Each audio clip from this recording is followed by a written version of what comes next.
मुरली में आने वाली कहावतें और कहानियाँ। यह ब्रह्मा कुमारीज़ द्वारा बुक बनाई गई है जिसमें मुरली में आने वाली कहावतें और कहानियाँ बताई है संक्षिप्त में।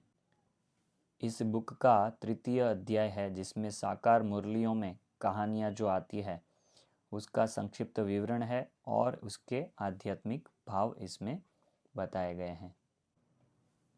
पहली कहानी है दधीची ऋषि की कहानी जो स्कंद पुराण में आती है। दधीची एक ऐसे ऋषि थे जिन्होंने अपने आप को विश्व कल्याण अर्थ अर्पित कर दिया। हर समय असुर और देवताओं के बीच युद्ध चलता रहता था। स्वर्ग का राज्य भाग्य सदा के लिए देवताओं से लेने के लिए असुरों ने देवताओं के अस्त्र शस्त्र चुराने का षड्यंत्र रचा। वे एक के बाद एक उनके शस्त्र चुराने लगे। कुछ समय पश्चात जब देवताओं को खोते हुए शस्त्रों का पता चला तो वे उन्हें छिपाने हेतु अति सुरक्षित स्थान ढूंढने लगे। इंद्र जी और अन्य देवतागण दधीची ऋषि से मिले और उनसे आग्रह किया कि वे देवताओं के सारे अस्त्र शस्त्र अपनी निगरानी में सुरक्षित रखें। जब जरूरत होगी तो वे हथियार उनसे मांग लेंगे। सहृदय दधीची ऋषि ने तुरंत स्वीकृति दे दी और देवताओं के शस्त्रों की कड़ी हिफाजत करने लगे। निश्चिंत देवतागण बहुत समय तक शस्त्रों के बारे में पूछने तक नहीं आए। दधीची ऋषि को विश्व भ्रमण करके सारे पुण्य क्षेत्रों का दर्शन करने का संकल्प आया, लेकिन शस्त्रों के संरक्षण की जिम्मेवारी अभी भी दधीची जी पर थी। इसलिए दधीची ऋषि ने सारे शस्त्रों को जलाकर राख कर दिया और निगल गए। ऐसा करने से शस्त्रों की सारी शक्ति सूक्ष्म रूप में दधीची ऋषि के सारे शरीर में फैल गई और उनका शरीर शक्तिशाली बन गया। उसके बाद वे अपनी पत्नी के साथ तीर्थ यात्रा पर चले गए। कुछ समय पश्चात पृथ्वी पर वृत्तासुर नामक एक असुर का उपद्रव बढ़ गया, लेकिन वृत्तासुर को हराने के लिए देवताओं के पास उनके शस्त्र तो थे नहीं। इसलिए देवतागण ऋषि के पास पहुंचे और उनसे अपने शस्त्र वापस मांगे। दधीची ऋषि ने उनको सारी बात समझाई और कहा कि जब उनकी पत्नी घर पर न हो तब आना। देवतागण ऋषि की पत्नी की अनुपस्थिति में पुनः पधारे। दधीची ऋषि ने अपने को जलाने के लिए योग बल द्वारा अग्नि को उत्पन्न किया और देवताओं से कहा कि उनकी हड्डियों से अस्त्र शस्त्र बना लें। इस कार्य से आपको कोई पाप नहीं लगेगा। ऐसा कहकर उन्होंने अपने आप को अग्नि में जला दिया। दधीची ऋषि की हड्डियों से देवताओं ने अनेक अस्त्र शस्त्र बनवाए। उनकी रीढ़ की हड्डी से एक बहुत ही शक्तिशाली हथियार बना जिसका नाम पड़ा वज्रायुद्ध। दधीची जी के योगबल द्वारा देवताओं के शस्त्रों की महिमा पदम गुणा बढ़ गई। आध्यात्मिक भाव। जैसे दधीची ऋषि ने विश्व कल्याण अर्थ अपनी हड्डी हड्डी स्वाहा कर दी, ऐसे ही हमको भी ईश्वरीय सेवा में अपना तन मन धन खुशी से समर्पित करना चाहिए। आगे की कहानी है अंगद की कहानी। किष्किंधा कांड, रामायण। अंगद बाली का पुत्र था। वह बहुत समझदार, धार्मिक और शक्तिशाली व्यक्ति था। श्री राम का असीम भक्त था और सुग्रीव, बाली का छोटा भाई, उसके राज्य में बहुत वफादारी से सेवा करता था। जब सीता को रावण ने चुराया तब अंगद को श्री राम का दूत बनाकर भेजने का निर्णय लिया गया। अंगद रामदूत बनकर रावण की सभा में प्रविष्ट हुआ। अंगद ने बहुत ही नम्रता से रावण को समझाया कि उसने सीता का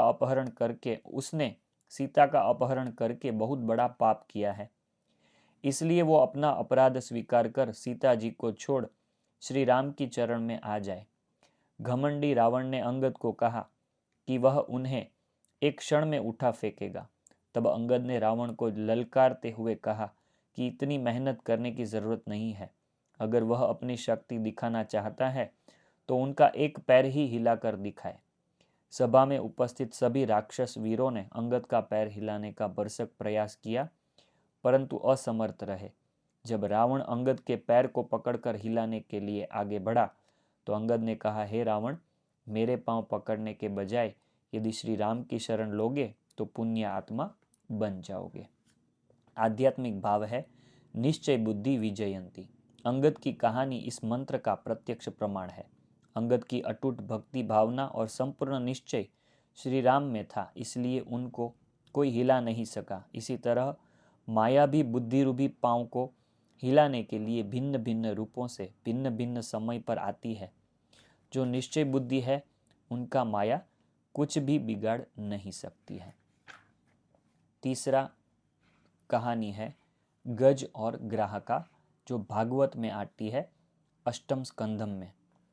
बहुत समय पहले त्रिकुट नामक पर्वत के पास एक गज हाथी अपने परिवार के साथ रहता था। वहाँ का वातावरण बहुत सुंदर था। मीठी नदियाँ, बगीचे, रंग बिरंगी खुशबूदार फूलों से वह स्थान अति सुंदर लगता था। एक दिन गज अपने परिवार के साथ सरोवर में नहाने के लिए निकला। सरोवर में बहुत आनंद से और स्वच्छंदता पूर्वक तैर रहा गज आने वाले संकट को पहचान न सका। उसी सरोवर में एक ग्राह मगरमच्छ भी रहता था। ग्राह ने गज के पैर को पकड़कर अंदर खींचना शुरू किया और दोनों ने अपनी अपनी शारीरिक शक्ति को आजमाना शुरू किया। गज अच्छे डिलडोल वाला विशालकाय शक्तिशाली प्राणी था, परंतु उसकी शक्ति सफल न हुई। ग्राह खींचता ही गया। गज जल में घसता चला गया। गज के प्राण संकट में पड़ गए। किनारे पर खड़े गज के साथी सदस्य देखते ही रह गए, पर गज की मदद नहीं कर पाए। आखिर गज ने सोचा कि इस संकट से बचाने वाला एक ही परमात्मा है। ऐसा निश्चय करके सभी को भूलकर एक ही श्री हरि को अपनी रक्षा के लिए उसने पुकारा। दयालु श्री हरि ने तुरंत प्रत्यक्ष होकर स्वदर्शन चक्र से ग्राह का संहार कर दिया। आध्यात्मिक भाव। गजग्राह युद्ध की कथा मन मना भव के मंत्र द्वारा सफलता मिलने की बात को ही रूपक द्वारा स्पष्ट करती है।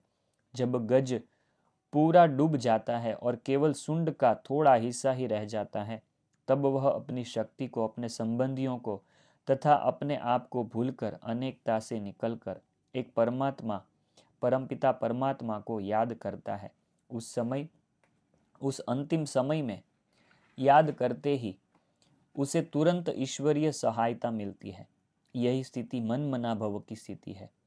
ज्ञान धारण करने वाली मनुष्य आत्मा ही गज अर्थात महारथी के समान है। माया ही इस संसार रूपी सागर में ग्राह है, मगरमच्छ है। माया रूपी ग्राह ज्ञानी व रुस्तम बच्चों को खा लेती है। ग्राह के समान माया भी गुप्त रूप में आकर ज्ञानी को पकड़ लेती है। ऐसी माया से एक परमात्मा की याद से ही मुक्ति पाई जा सकती है। इसकी आगे की कहानियाँ हम आगे के दूसरे पार्ट में सुनेंगे। ये कहानियाँ सुनकर आपको कैसा लग रहा है? आपको आगे भी कहानियाँ सुननी है तो आप ज़रूर कमेंट करिए, वीडियो को लाइक भी करिए और हम आगे इसको चालू रखेंगे और आपको आगे भी कहानियाँ सुनाते जाएंगे। इसमें आगे कुछ कहावतें भी हैं, वह भी आगे के पार्ट्स में हम कभी कवर करेंगे। जो कहावतें आती है वह कहावतें भी यहाँ पर आई हुई है। हिंदी कहावतें और इंग्लिश कहावतों का भी यहाँ पर उल्लेख है, जिसका हिंदी में अर्थ भी समझाया गया है। ओम शांति।